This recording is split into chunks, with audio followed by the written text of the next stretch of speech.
Egg Manchurian செய்கிறதுக்கு 5 egg வந்து உடச்சி ஊற்றி வச்சுருக்காங்க ஒரு மிக்சிங் பவுலில். இப்போ இதில் வந்து 1/2 டேபிள் ஸ்பூன் பெப்பர் தூள் வந்து சேர்த்துட்டு நல்லா பீட் பண்ணி எடுத்துக்கலாங்க. ஸ்பூனாலேயே நல்லா பாருங்கள் இந்த மாதிரி பீட் பண்ணி எடுத்தாச்சு. இப்போது கேக் ட்ரே எடுத்துகிட்டு எண்ணெய் வந்து அப்ளை பண்ணிக்கலாம். அப்ளை பண்ணிட்டு நம்ம அடித்து வச்சுருக்கிற இந்த முட்டையை வந்து இதில் ஊற்றிக்கலாங்க. ஊற்றிட்டு இட்லி பாத்திரத்தில் வந்து தண்ணி ஊற்றி வச்சுருக்கேன், ஒரு ஸ்டாண்டு போட்டு. இப்போ அதில் வந்து இதை எடுத்து வச்சுக்கலாம். எடுத்து வச்சுட்டு மூடி போட்டு மூடி வச்சுக்கலாங்க. முட்டை வந்து நல்லா வெந்து வரட்டும். பாருங்கள் நல்லாவே வெந்து வந்துருச்சு. இப்போ அது ஒரு பக்கம் ஆறட்டும். இன்னொரு மிக்சிங் பவுலில் ஒரு கப்பு, அதாவது இந்த கப்பு வந்து 2 டேபிள் ஸ்பூன் பிடிக்கும், 2 table spoon cornflour, 2 table spoon மைதா சேர்த்துட்டு இஞ்சி பூண்டு பேஸ்ட்டு ஒரு ஸ்பூனு, மிளகாத்தூள், தேவையான அளவு உப்பு சேர்த்து தண்ணி ஊற்றி நம்ம மாவை வந்து கரைச்சிக்கலாங்க. நம்ம போண்டாவுக்கெல்லாம் கரைப்போம்ல அந்த அளவுக்கு கரைச்சி எடுத்துக்கலாம். இப்போ பாருங்கள் முட்டையை வந்து நான் நல்லா பீஸ் போட்டு எடுத்து வச்சுருக்கேன். இப்போ அதை வந்து இந்த மசாலாவில் வந்து சேர்த்துக்கலாங்க. சேர்த்துட்டு எண்ணெய் வந்து ஒரு கடாயில் சூடுபடுத்தி வச்சுருக்கேன். இப்போ அதில் வந்து இந்த எக்கை சேர்த்துக்கலாம். அதாவது இது வந்து எக் போண்டா மாதிரி நம்ம பொரித்து எடுத்துக்க போகிறோம்.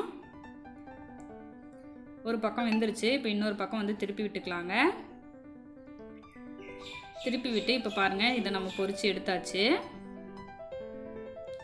இப்போ மஞ்சூரியன் செய்கிறதுக்காக எண்ணெய் ஊற்றி வெங்காயம் பச்சை மிளகாய் சேர்த்து வதக்கிக்கலாங்க. வதக்கிட்டு கூடவே குடமிளகாய் வந்து ஒரு குடமிளகாய் சேர்த்துக்கலாம். சேர்த்து வதக்கி விட்டுக்கோங்க.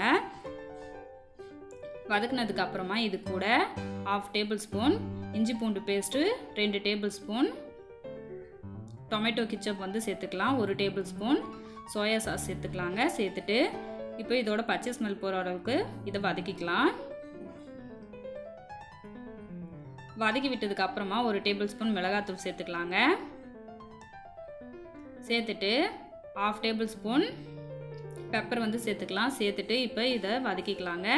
ஒரு பவுலில் 1 டேபிள் ஸ்பூன் கார்ன்ஃப்ளவர் சேர்த்துட்டு தண்ணி ஊற்றி கட்டிகள் இல்லாமல் கரைச்சி எடுத்துக்கலாம். கரைச்சி எடுத்த இந்த கார்ன்ஃப்ளவரை இப்போ நம்ம இந்த சாஸில் வந்து ஊற்றிக்கலாங்க. ஊற்றிட்டு இப்போது கலந்து விட்டுக்கலாம். இதை நம்ம ஏன் ஊற்றுறோம்னா நம்மளோட இந்த கிரேவி வந்து நல்லா திக்காக வரதுக்காக தாங்க அந்த மாதிரி செய்கிறோம். இப்போ தேவையான அளவு உப்பு வந்து சேர்த்து மிக்ஸ் பண்ணி விட்டுக்கலாம்.